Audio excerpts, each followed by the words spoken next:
ಒಂದು ಕಾಲದಲ್ಲಿ ಕಾಂಗ್ರೆಸ್ ಭದ್ರಕೋಟೆ ಆಗಿತ್ತು. ಇದೇ ಬಾಗಲಕೋಟೆ ಕಾಂಗ್ರೆಸ್ಸಿನ ಭದ್ರಕೋಟೆ.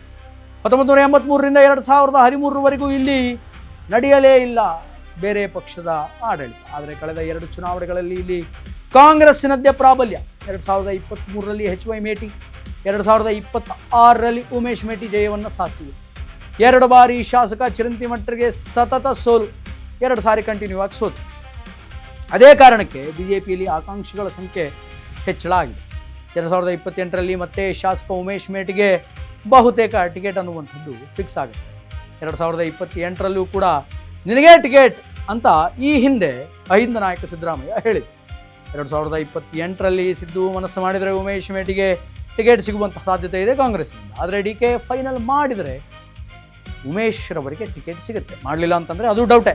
ಮಾಜಿ ಮಂತ್ರಿ ಅಜಯ್ ಕುಮಾರ್ ಸರ್ನಾಯಕ್ಗೆ ಈ ಬಾರಿ ಚಾನ್ಸ್ ಕೊಡಬೇಕು ಅನ್ನುವಂತಹ ವಿಚಾರಗಳು ಕೇಳಿಬರ್ತವೆ. ಬರೀ ಅಜಯ್ ಮಾತ್ರವಲ್ಲ, ಟಿಕೆಟ್ಗಾಗಿ ಹಲವಾರು ಜನ ನಾಯಕರು ಲಾಬಿಯನ್ನು ಮಾಡ್ತಾ ಇದ್ದಾರೆ. ಬಿಜೆಪಿಯಲ್ಲೂ ಕೂಡ ಆಕಾಂಕ್ಷಿಗಳ ಪಟ್ಟಿ ಕಡಿಮೆ ಇಲ್ಲ. ಅಲ್ಲೂ ಕೂಡ ನನಗೆ ಕೊಡಿ ನೀನು ಕೊಡಿ ಅಂತ ಕೂತಿದ್ದಾರೆ. ಬಿಜೆಪಿ ಕಾಂಗ್ರೆಸ್ ಟಿಕೆಟ್ ಯಾರಿಗೆ ಕಾದಿದೆ? ಇದೇ ಈಗ ದೊಡ್ಡ ಅಚ್ಚರಿ ಅನ್ನುವಂಥದ್ದಾಗಿದೆ. ಒಂದು ಕಾಲದಲ್ಲಿ ಕಾಂಗ್ರೆಸ್ ಭದ್ರಕೋಟೆಯಾಗಿತ್ತು. ಅದಾದ ಮೇಲೆ ಮೇಟಿಯವರ ಒಂದು ಆಧಿಪತ್ಯ ಅನ್ನುವಂಥದ್ದು ಅಲ್ಲಿ ಬಂತು.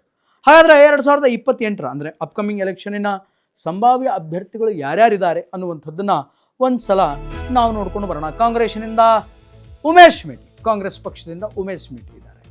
ಬಿಜೆಪಿಯಿಂದ ವೀರಣ್ಣ ಚಿರಂತಿಮಠ್ ಒನ್ಸ್ ಅಗೇನ್ 2 ಸಲ ಸೋತರೂ ಕೂಡ ಬೇರೆಯವರು ನನಗೆ ಕೊಡಿ ಅಂತ ಬರ್ತಾ ಇದ್ದಾರೆ. ಯಾಕಂತಂದರೆ ವೀರಣ್ಣ ಚಿರಂತಿಮಠರು 2 ಸಲ ಲಿಟ್ರಲಿ ಸೋತಿದ್ದಾರೆ. ಆದ್ದರಿಂದ ಭಾರತೀಯ ಜನತಾ ಪಾರ್ಟಿಯಲ್ಲೂ ಕೂಡ ಟಿಕೆಟ್ ಪಡೆದುಕೊಳ್ಳುವ ಆಕಾಂಕ್ಷಿಗಳ ಸಂಖ್ಯೆ ಬಹಳ ಜಾಸ್ತಿ ಆಗಿದೆ. ಆದರೂ ಈ ಬಾರಿ ವೀರಣ್ಣ ಚಿರಂತಿಮಠರಿಗೆ ಮಣೆ ಹಾಕುತ್ತಾ ಭಾರತೀಯ ಜನತಾ ಪಾರ್ಟಿ ಕಾದು ನೋಡಬೇಕು.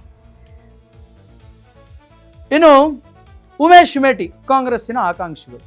ಇನ್ನು ಇವರನ್ನು ಹೊರತುಪಡಿಸಿ ಬೇರೆಯವರು ಯಾರ್ಯಾರಿದ್ದಾರೆ ಕಾಂಗ್ರೆಸ್ಸಿನ ಟಿಕೆಟ್ ಆಕಾಂಕ್ಷಿಗಳು ಅಂತಂದರೆ ಉಮೇಶ್ ಮೇಟಿ ಈಗಿನ ಶಾಸಕರು, ಮಲ್ಲಿಕಾರ್ಜುನ್ ಚಿರಂತಿಮಠ ಆಗಿರಬಹುದು, ಅಜಯ್ ಕುಮಾರ್ ಸರ್ನಾಯಕ್ ಮಾಜಿ ಮಂತ್ರಿಗಳು, ಇನ್ನು ಸಂತೋಷ್ ಹೊಕ್ರಾಣಿ, ವೀಣಾ ಕಾಶ್ಯಪ್ನವರ್, ವಿಜಯಾನಂದ ಕಾಶ್ಯಪ್ನವರು ಶ್ರೀಮತಿ ವೀಣಾ ಕಾಶ್ಯಪ್ನವರು, ಇನ್ನು ರಕ್ಷಿತಾ ಈಟ್.